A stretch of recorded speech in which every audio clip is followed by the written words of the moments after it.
friends, welcome to Chawla's Kitchen. Today I'm gonna make an appetizer dish. It's called paneer potato torts. As the name reflects, we need paneer, that is cottage cheese, along with potato, and we are gonna make an amazing and beautiful dish out of it. So let's get started and see the ingredients real quick. So here we go. I have 2 mashed potatoes over here.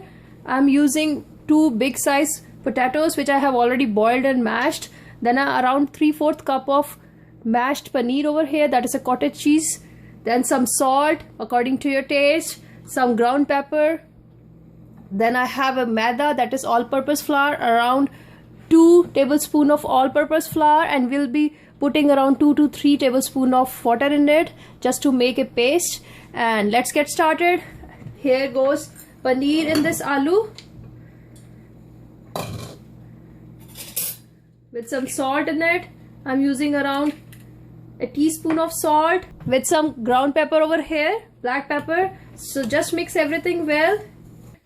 In this bowl, just add some water, mix this, and make sure when you are gonna make this paneer torts or when you are making tikki, make it a point, boil the aloo one day before. In that case, your tikki or paneer torts, anything you are making out of aloo, it will be not sticky and it will become a really good tikki sort of stuff.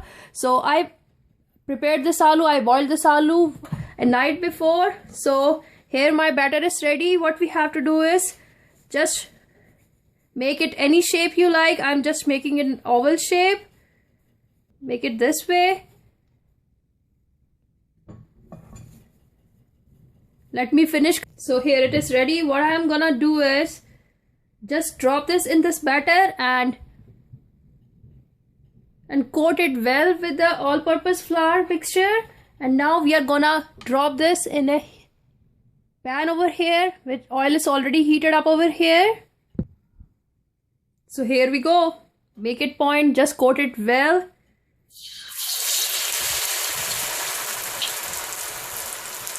Just drop it slowly.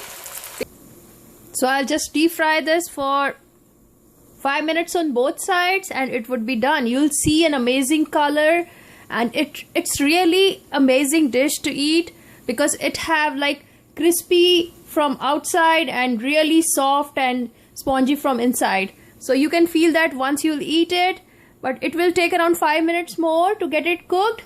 So here we go. Look at the color and look at the texture. It's really crispy and you can feel it once it's cool down. So just drain it out on a kitchen towel so that it absorb all the excess oil from it.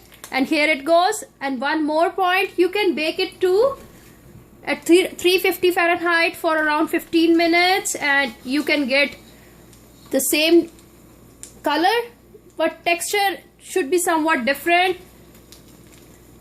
Of course, deep frying is always, tastier than baking it. So I am done with it. Here we go. This amazing, beautiful dish is ready in like just 10 to 15 minutes. And you can have this with the tea time and your family is gonna love this recipe. And moreover, you can add spices like red chili powder or green chilies according to your taste. I just avoid this only because of my kid. So you can try this with your kids too. Kids are gonna love this because it have aloo and paneer in it and it's really flavorful too. Try out this recipe, leave me comments, leave me suggestions. Don't forget to hit the like button, subscribe on our channel for more innovative ideas and recipes. Thank you so much for watching. Bye bye.